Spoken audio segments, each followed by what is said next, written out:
first off, I like the dollar being around, and I think you're going to have other currencies around, and because I like competition. I think it'd be good for Bitcoin to have quit bitching about all the other things. When I'm the best swinging dick at the party, I don't ever talk about my competition. Why bother? I don't give it any oxygen. Hey, this is me, dude. There's only one of me. You dig it or you don't dig it.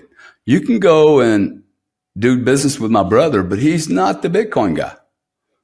He's the real estate guy. He's muddled down. He's diluted from I will only do Bitcoin, man.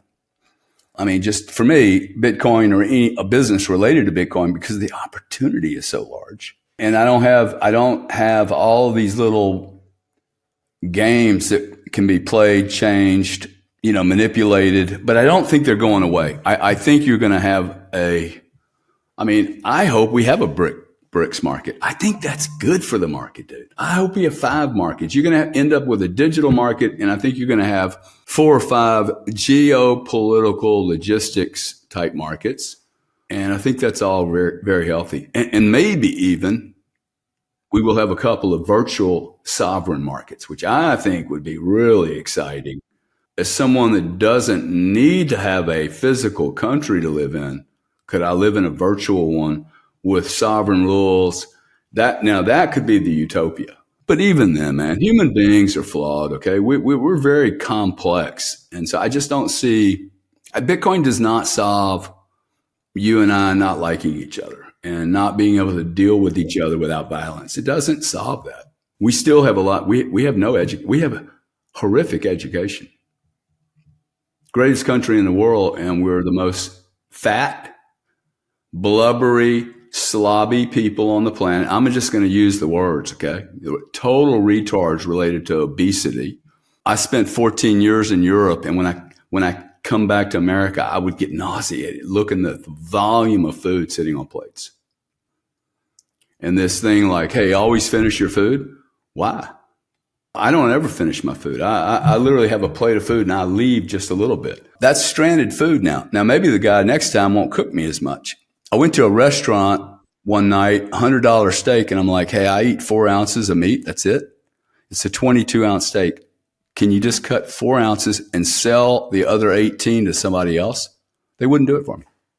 I'm like, wow, dude, I didn't ask you for a discount. I just don't want to waste 18 ounces of good meat. I mean, give it to anyone. So it's a really weird world. Like, why wouldn't that waiter just, man, I can make some money. I can take the rest of it home. Good, take it home. I don't care. I don't want to see it on my plate though, right? So we're a country of extreme consumption, dude. We have become consumers at all cost. It is the job of the consumer to do one thing and one thing only: consume like a freaking fat pig. Not even pay for it. You don't even have to stay in good fiscal shape. All you have to do is just keep consuming. Whether you need it, want it, use it. Like somebody was talking this morning on a financial show. They're like, hey, I'm sure you want gasoline prices lower. I'm like, no, actually, we need gasoline prices to go about $12. And we need electricity prices to go up about 30, 40, 50, 100%. And he was like, what? I said, yeah, dude, because I've got 4 computers here and I never turn any of them off. You have 6 computers in your home. Nobody's turning anything off. That means electricity is too cheap. Anyway, I predict that natural gas prices are going to collapse or go lower. Electricity prices go lower. We will have so much energy on this planet because of Bitcoin. Energy is going to flow all over the place. Prices will come down. We will have a massive deflationary period, and most of Wall Street will have no clue, and they're going to sell it to you that that's bad. And it's ridiculous that you can build a case that deflation is bad for people. Now, it may not be great for the way you measure GDP anymore, but your GDP number is full of inefficiencies. It's a fucking bullshit number. These people just walk around talking about, oh yeah, the GDP. Yeah, GDP is bullshit, dude. It's constant. It's made, half of it's government work, and then half of it's, hey, my loans. And these numbers don't even mean anything anymore, man. Right? Not really. You go into Visa, MasterCard's books, they make billions on fraud, but you can't see where exactly did you make the money. If it's fraud, we should be able to see this in the P&L. But Visa, MasterCard, gosh, if you have that much fraud on plastic cards, maybe crypto has some solutions for you.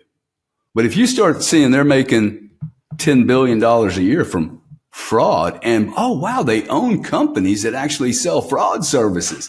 Now, isn't that interesting? They get it when you use peanut butter, they get it when you call it jam, and they get it when you call it mayo. Do they make a fee for a decline transaction? That is heinous. They make a fee for a refund. They make a fee for a chargeback. They make a fee for an inquiry on a dispute. And by the way, even if you made the inquiry on the dispute, they're going to charge you a fee. They're then going to charge you a chargeback fee. And they'll even have one of their companies calling you, go, we can have you escape that chargeback fee if you just buy this alert service from us. And all we ever see, I built a business in that space. Literally every time they launch a new product, fraud ramps up 30%. Yeah, and no one knows this, okay, unless you're in the space. Now, I was making $75 million a year from a business that literally, I met with Visa, MasterCard no less than 3 times, drew one of them a picture of how to solve 75% of all their fraud. He did not want to hear it. Didn't want to hear it, okay? So there's so many fixable problems here, but so many firms, very large firms, are making money on made up ghost type problems. They don't want them to go away. Most Bitcoiners have no idea the level that Bitcoin mining is going to change really the earth. So I would love for you to just kind of give some gravity, I guess, to what we're about to embark on going forward in that world, in the energy side of Bitcoin.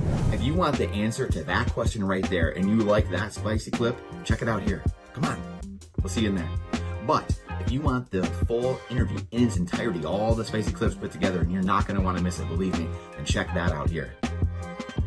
Come on, we'll see you in there. Good luck.